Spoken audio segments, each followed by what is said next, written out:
los bendiga más. Esta mañana estaremos finalizando la serie que hemos venido desarrollando acerca de lo que es el cielo, y que, como hemos visto a través de todos estos domingos que hemos estado exponiendo este tema importante del cielo, hemos concluido que es un tema de gran interés y pertinencia de la iglesia. Hemos visto diferentes partes con respecto a este tema, como por ejemplo la frecuencia o la cantidad de veces que el término cielo aparece en las escrituras. Decíamos al inicio de este estudio que más o menos un poco más de 700 veces la palabra el cielo, en todas sus distintas referencias, se encuentra en la Sagrada Escritura, tanto en el Antiguo como en el Nuevo Testamento, lo que nos hace pensar que el tema del cielo o hablar acerca del cielo es algo de mucho interés para la iglesia. El cielo es mencionado, como ya dije, en la Escritura algunas veces refiriéndose a la atmósfera terrestre, otras veces haciendo mención al espacio con toda su galaxia, el universo, las estrellas, los planetas, el sol, la luna, y en otras ocasiones refiriéndose al cielo como la morada de Dios y actual morada de los salvos de todas las edades. También dijimos que el cielo es un lugar real. Encontramos que el cielo como morada de Dios, refiriéndonos como morada de Dios, es un lugar real. No es un estado mental, sino que es un lugar concreto, totalmente real y existente. De la misma forma decíamos en esa parte de esta serie, que así como hay evidencia visible de la atmósfera terrestre y también de lo que es las galaxias, el espacio, también hay evidencia bíblica que nos habla en toda la Escritura para que nosotros podamos creer que el cielo es un lugar real y que es un lugar que existe, que es la morada de Dios. Y la referencia o la mención de esto no es de cualquiera en la Escritura, sino que viene de nuestro Señor Jesucristo, que dijo que Él era el pan que había descendido del cielo. Y que cuando los discípulos le pidieron que los enseñara a orar, Él les dijo: de esta manera orarán ustedes: Padre nuestro que estás en los cielos. También vimos a través de todo este periodo de tiempo que el cielo, su ubicación, donde se encuentra el cielo como morada de Dios, dijimos que está arriba. Jesús afirma esto cuando dice: nadie conoce al Padre sino aquel que descendió del cielo, es decir, el Hijo de Dios que descendió del cielo.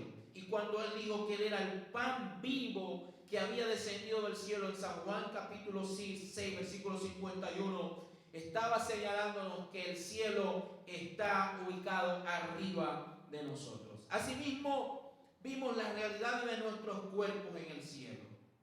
Hablamos de la realidad de nuestros cuerpos antes del traslado de la iglesia. Hablamos de la realidad de nuestros cuerpos antes del milenio, post el milenio y al final de la consumación de todos los tiempos, cuando se le daría fin o cuando se le dará fin al pecado y todo el plan redentivo de Dios llegará a su final término. Allí en ese estudio también vimos, en esa fase de ese estudio, lo que era la naturaleza de nuestros cuerpos antes del pecado, en el pecado y luego en la glorificación. Finalmente, la semana pasada nos ocupamos acerca de las cosas que hay en el cielo como aquellas que no hay en el cielo, donde afirmábamos que lo principal que no encontraremos en el cielo será que no habrá pecado. Y que ese pecado, que el pecado, que es la fuente de la lista juanina que se encuentra en Apocalipsis 21, donde Él enumera una serie de y no habrá tal cosa, y no habrá muerte, y no habrá llanto, y no habrá clamor y no habrá dolor, cada uno de esos no habrá, se desprende de la fuente primaria, el dolor, el llanto, la muerte, la enfermedad, se desprenden de la desgracia más terrible que ha sufrido la humanidad, que es el pecado. Alabado sea el nombre del Señor para siempre. Y allí nos quedamos la semana pasada haciendo referencia a esos no habrá. Pero también esta mañana nos ocuparemos de otra parte importante, que es una lista de unas características y algunos tipos de personas con unos comportamientos en particular que tampoco vamos a encontrar en el cielo. Y el capítulo 28 de Apocalipsis, capítulo 21, versículo 8 en adelante, comienza enumerando esta lista y comienza diciendo: pero los cobardes e incrédulos. El verbo pero es una conjunción de contraste que contradice todo lo que antecede al versículo 8, que es el verso 7, cuando dice: el que venciere heredará todas las cosas, y yo seré su Dios, y él será mi hijo. Y luego introduce ese verbo pero, que es una conjunción de contraste que está contradiciendo, y dice: pero los incrédulos, que viene a contrastar y decir: bueno, estos serán hijos de Dios, los que vencen van a heredar esto, pero los que siguen ahora no tienen nada que ver con esta herencia, no heredarán ninguna de aquellas cosas que se enumeran en el versículo 4, donde dice que Dios va a enjugar la lágrima de los ojos de ellos, en el verso 3, donde dice que el tabernáculo de Dios estará con ellos, y comienza una lista de personas y de comportamientos de personas que no estarán en el reino de los cielos, o en los cielos, bendito sea el nombre del Señor.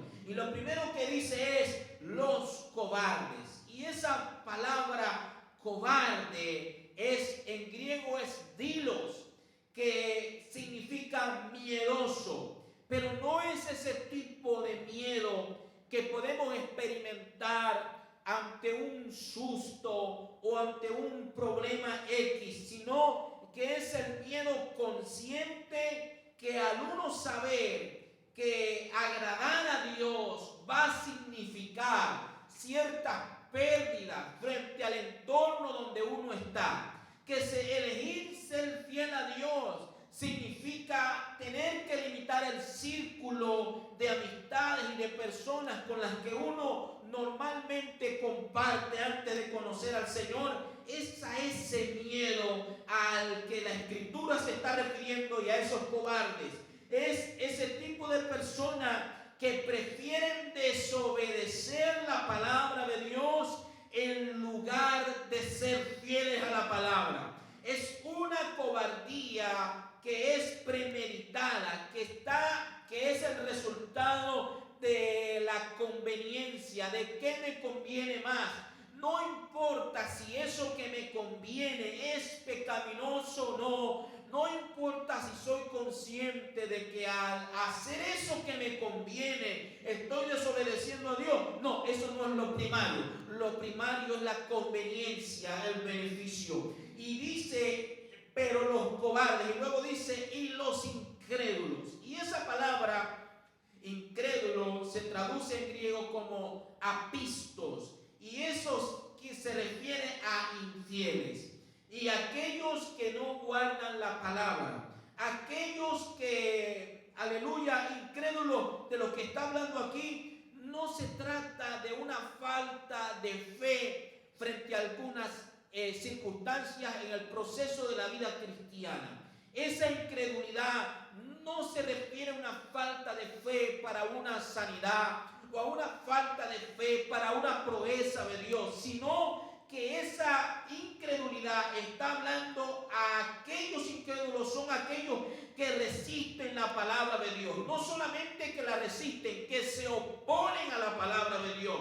Y dentro de esa lista, o dentro de esos incrédulos, a lo que que se está refiriendo puntualmente es a los racionalistas, a los humanistas, a los ateos, a los que intentan sacar a Dios de la escena del ser humano, a los que creen que el Evangelio y la predicación del Evangelio es una pérdida de tiempo, una falacia, al punto que lo resisten, que se vuelven antagónicos a la predicación del Evangelio. Y curiosamente, cuando vamos viendo esta categoría, vamos a encontrar que una con la otra van fusionándose. Los cobardes también se unen a los incrédulos, son absorbidos. El cobarde es alado por el incrédulo, es persuadido por aquel que se vuelve enemigo de Dios y enemigo de la Escritura, es alado por el sistema que intenta de normatizar todo, incluso las conductas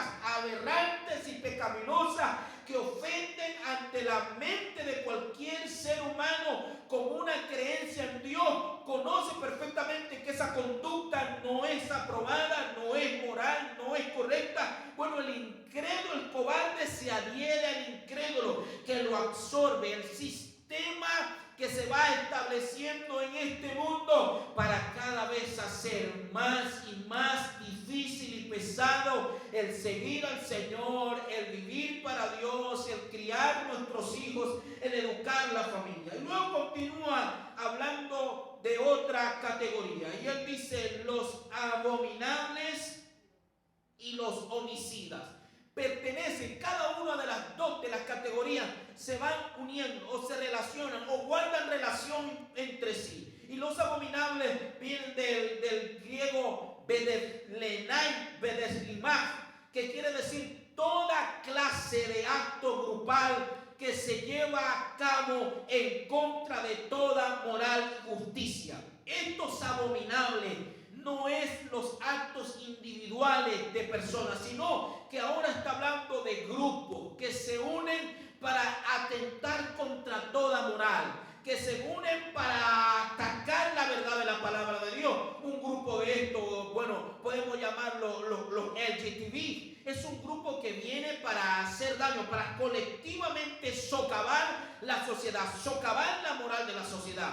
También dentro de estos grupos que son abominables, aleluya, y cometen toda clase de inmoralidad y de injusticia, encontramos el feminismo, que terriblemente ha calado tan profundamente dentro de la iglesia, al punto que hoy se pretende reinterpretar y cuestionar el texto sagrado con respecto a la posición de la mujer en el mundo, en el hogar, en la familia y en la iglesia.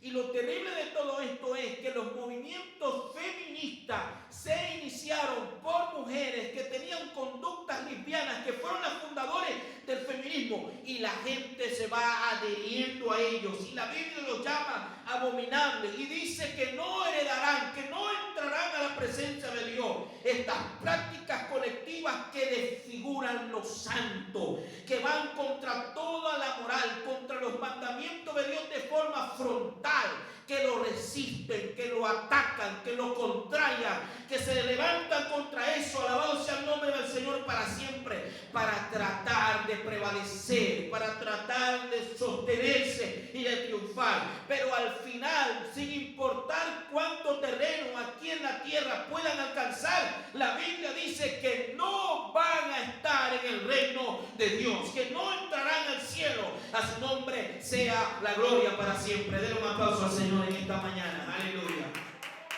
Luego dice que los abominables y homicidas. Y los homicidas, el término aquí es foneos, que habla siempre en primer lugar del asesinato, de los asesinos, de los que matan personas, de aquellos que de forma intencional cometen homicidio y atentan contra la vida de la persona. Pero también este término homicidas no solamente se refiere al acto de practicar el asesinato, de sesgar la vida de una persona, sino que el acto del homicidio, matar a otro individuo premeditadamente, con premeditación, y hacer eso no es otra usurpación y pretensión de ocupar el lugar de Dios, donde el ser humano viola el sexto mandamiento que fue inscrito nada más y nada menos que por el dedo de Dios, porque cuando Dios le dio los 10 mandamientos a Moisés, el dedo de Dios escribió cada uno de esos mandamientos. Y estos homicidas, asesinos, dice la Escritura que no entrarán. ¿Por qué? Porque no solamente el cometer asesinato es lo que está condenando aquí, sino lo que sostiene eso, la base donde el individuo se cree que a él le pertenece quitar la vida o darla. Y el único que puede quitar la vida y darla se llama el Señor. Y cometer homicidio es violar el sexto mandamiento que fue escrito por el dedo de Dios cuando dijo: no matarás. A su nombre sea la gloria para siempre. Dios es el único que tiene este derecho, hermano, de quitar la vida o de dar la vida a los seres humanos. Estos foneos son muy exactamente todos aquellos retratos de estas series de narcos que las encontramos en Netflix, que no son documentales, sino que son una apología de la maldad. Este foneo es toda esta propagación en la internet donde se exalta el poder del narcotráfico, el poder que quita la vida por medio de la violencia y toda la violencia y la sangre y la muerte que hay a través de esas series, y la gente se queda horas y horas y horas. Ese los homicidas que no entrarán en el reino de los cielos. Los que son poderosos ahora, que se sienten poderosos ahora, a través de la violencia, a través de la manipulación de las leyes, a través de oprimir a los demás al punto de sacarle la vida si no sirven a sus derechos y a sus propósitos. A su nombre sea la gloria para siempre. Luego la Biblia continúa hablándonos y llegamos a otra categoría más que se conoce como los fornicarios y hechiceros. Esto es tremendo, hermano. Cuando estaba estudiando todo esto me impactaba mucho. Y esta palabra fornicario viene del griego que es porno, que es persona que practica la inmoralidad sexual. Fornicario o los fornicarios que no entrarán, que no heredarán el reino de los cielos, son todos los inmorales sexualmente. No se refiere solamente a aquellos que tienen relaciones sexuales fuera del estado del matrimonio, es decir, dos personas que juntan sus cuerpos para tener relaciones sexuales sin haberse casado. Eso se llama fornicación. Pero no solamente cuando dice los fornicarios, no solamente se refiere a eso. También se refiere a personas que sostienen relaciones sexuales con personas que son casadas, que se llama adulterio. Una persona que está casada y fuera de la relación matrimonial que tiene con otro individuo, tiene una relación, un amante, una persona adicional. Ese adulterio también entra en esa categoría de los fornicarios. Pero también esta palabra fornicario abarca también las prácticas inmorales como el homosexualismo, relaciones sexuales hombres con hombres, el lesbianismo, relaciones sexuales mujeres con mujeres, la pedofilia, la prostitución, el abuso sexual de menores, la pederastia, el abuso sexual cometido con niños, la pornografía de todo tipo para adultos e infantil, la desnudez y toda clase de inmoralidad relacionada con la exposición de nuestros cuerpos. Usted entra hoy a las redes sociales y sin estar siquiera buscándolo, salen videos donde todo lo que hay es desnudez, donde lo que hay es el cuerpo de la mujer, el cuerpo femenino expuesto, como un culto a la desnudez, como un culto al cuerpo femenino, una adoración a la inmoralidad sexual. Todo eso entra en esto de la fornicación. Los creyentes en Cristo no estamos en esta esta lista porque no exponemos nuestros cuerpos. No nos desnudamos para que otras personas vean nuestros cuerpos. No lo hacemos, no vamos a la playa con poca ropa, en bikini ni en tanga, porque no es modesto, no tiene nada que ver con el pudor, es amoral, va contra el pudor, va contra la escritura. No, sino que guardamos la compostura, cubrimos nuestros cuerpos, porque son templo y morada del Espíritu Santo. A su nombre sea la gloria para siempre. Todo esto de la fornicación incluye todas estas cosas. Y con esta categoría de los fornicarios están los hechiceros, conocidos por ser en el tiempo bíblico. Este término hechiceros en griego es fármacos, que eran los conocidos en el tiempo bíblico porque se dedicaban a un oficio por medio de la práctica de la magia y no ejercían el conseguir remedios o el hacer remedios a través de las plantas como un ejercicio científico, sino que esta rama era la que se dedicaba a través de plantas y a través de elementos que produce la tierra. Ellos entonces producían lo que se conocía como prácticas de la magia.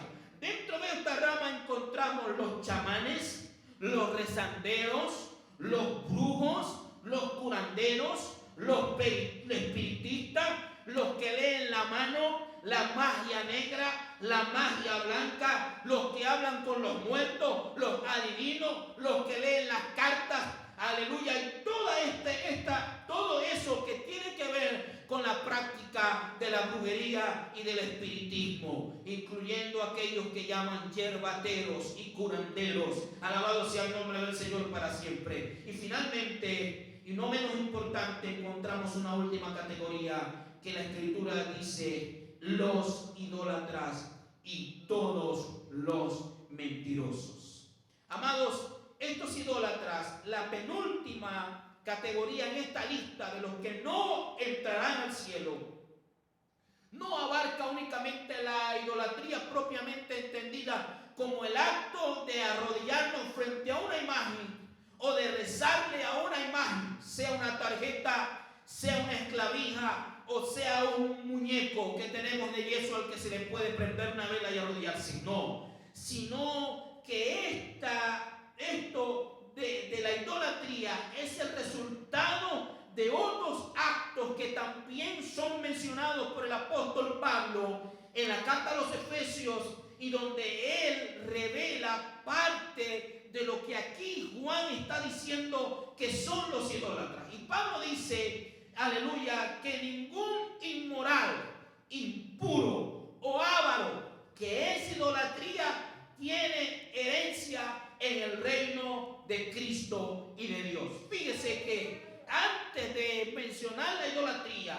el apóstol Pablo habla de inmoral, de impuro o de avaro, que es idolatría. ¿Por qué? Porque la inmoralidad se vuelve una adoración, se vuelve una adicción y se vuelve algo a lo que la gente le rinde culto, directa o indirectamente, y se vuelve una idolatría. Además, la avaricia también, el dinero, el amor al dinero se vuelve una idolatría. Y dice Pablo, esto es idolatría, es decir, que no necesariamente la idolatría es únicamente el acto de adorar imágenes, que también tiene que ver con todo aquello que finalmente suplanta el lugar de Dios y ocupa el lugar de Dios al punto que eso se vuelve más importante y se convierte un Dios en nuestras vidas. Finalmente él dice, y todos los mentirosos, todos los mentirosos.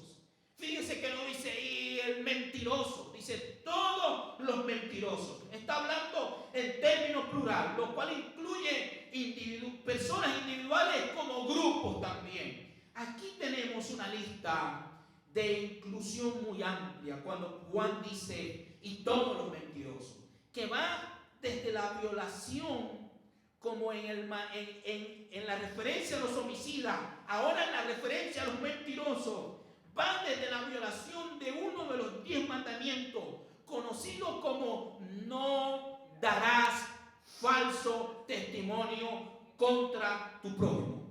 Este es el noveno de 10 mandamientos en una lista mínima, pero bastante desafiante de la conducta de vida que debemos tener los seres humanos, que se conoce como los 10 mandamientos, que es una lista que si las personas se adhieren a ella y lo viven, tendríamos una mejor sociedad, porque va desde el honrar a nuestros padres, como el amor hacia nuestros semejantes, como el respeto a la propiedad ajena y como el no llenarnos de envidia y de codicia.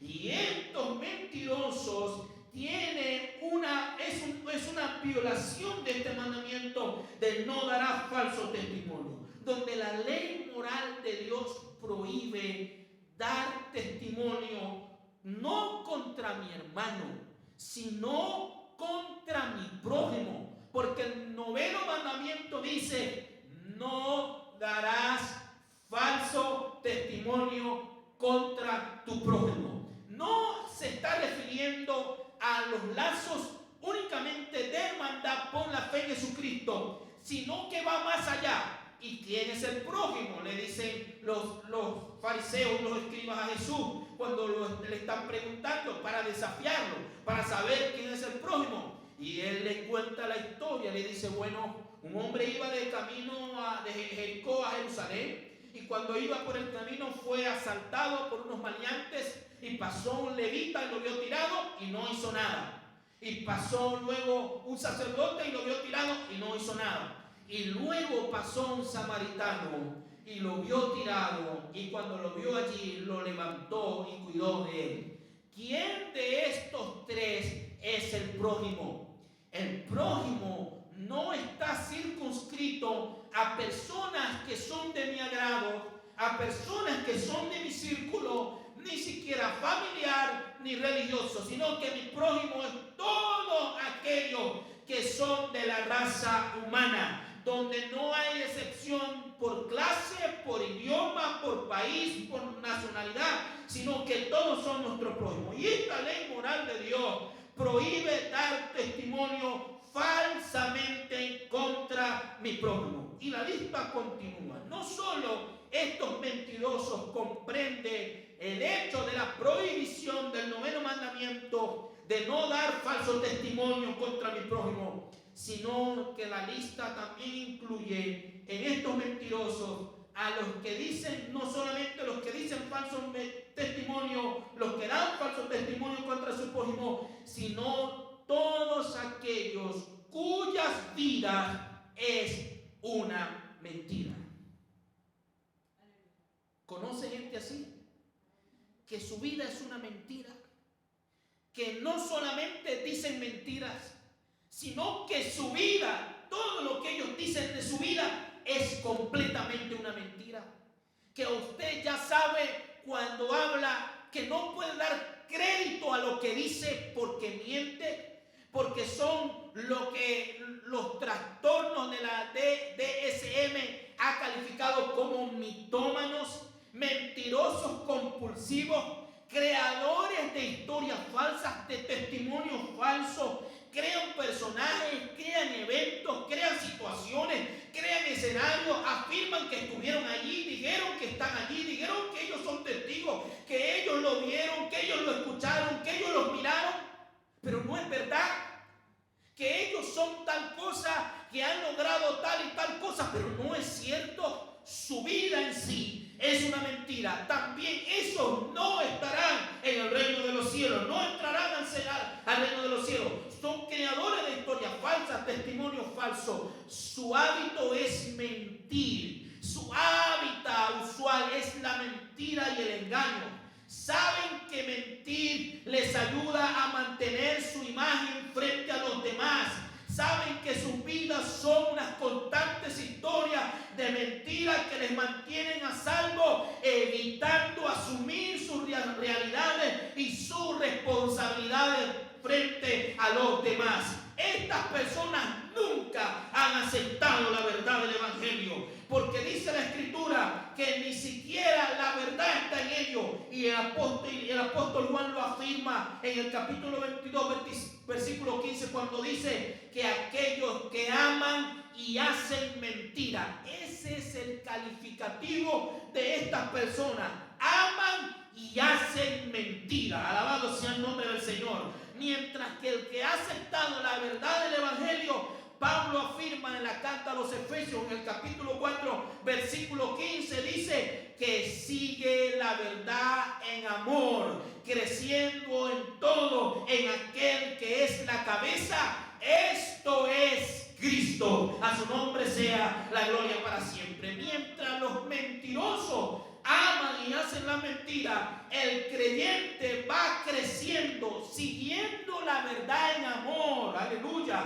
Creciendo en todo, en aquel que es la cabeza. Esto es Cristo. Este es un grupo en particular de los mentirosos que no entrarán en el cielo, que no estarán en el cielo. Pero tenemos otros mentirosos que no son menos importantes y que yo considero que es uno de los más a lo que este texto se refiere en particular, porque estos son mucho más letales que los que ya yo he mencionado.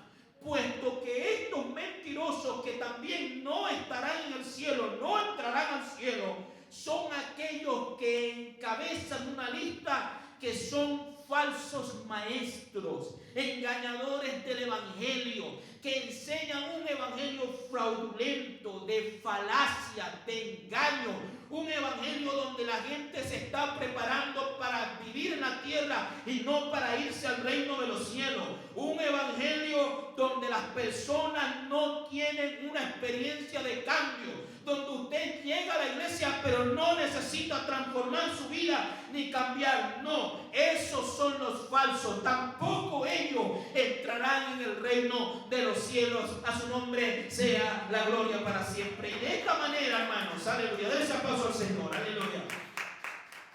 De esta manera terminamos esta lista de los que no habrán en el cielo y de las personas que no estarán en el cielo, para entonces introducirnos en lo que sí habrá en el cielo. ¿Qué hay en el cielo? ¿Qué habrá en el cielo?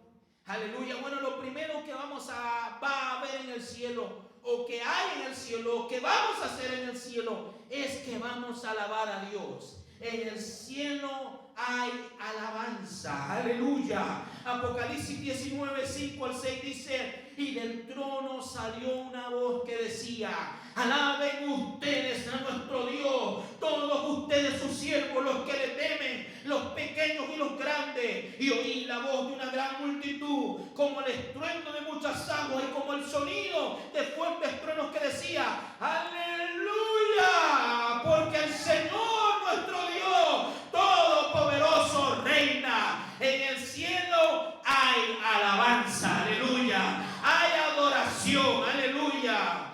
Cuando yo estuve en Canadá, en las cataratas del Niágara, en el año 2016 o 2017, si no recuerdo, mal no recuerdo, me acuerdo cuando estuve allí y aquel sonido, aquel estruendo de todas esas aguas que descienden en aquella catarata, que no se detienen, que no se paran, es algo asombroso, pero no es un sonido que perturba, no es un sonido que molesta, no, parece armonioso, parece al mismo tiempo relajante, y pararse un poco a la distancia de donde está esa caída de las cataratas de Niágara y sentir el rocío, y la gente se acuesta en la grama a las orillas de las cataratas de Niágara y ahí se duermen profundamente. ¡Oh, aleluya! Oh, cuando yo estaba allá, yo decía, yo ahora puedo comprender un poco cuando Juan decía: oh, y el sonido, oí la voz de una gran multitud, que era como el estruendo de muchas aguas. ¡Aleluya! Es decir, que era relajante, que era armonioso, que era placentero, que producía paz. A su nombre sea la gloria para siempre. Aleluya. ¿Qué más tendremos en el cielo? Bueno, del cielo descenderá la nueva Jerusalén a la tierra nueva. Cielo nuevo y tierra nueva. Será posterior al final de todos los tiempos. La Jerusalén terrenal esa que nosotros conocemos ahora se ha corrompido y será suficiente buena para el milenio cuando Cristo venga a reinar por 1000 años, pero no será buena para la gloria final. Por eso Juan ve la nueva Jerusalén, la santa ciudad, ciudad santa, la morada de Dios, y el Mesías estará allí. ¿Qué otra cosa habrá en el cielo? Capítulo 21, verso 2, tendremos una nueva relación con Dios.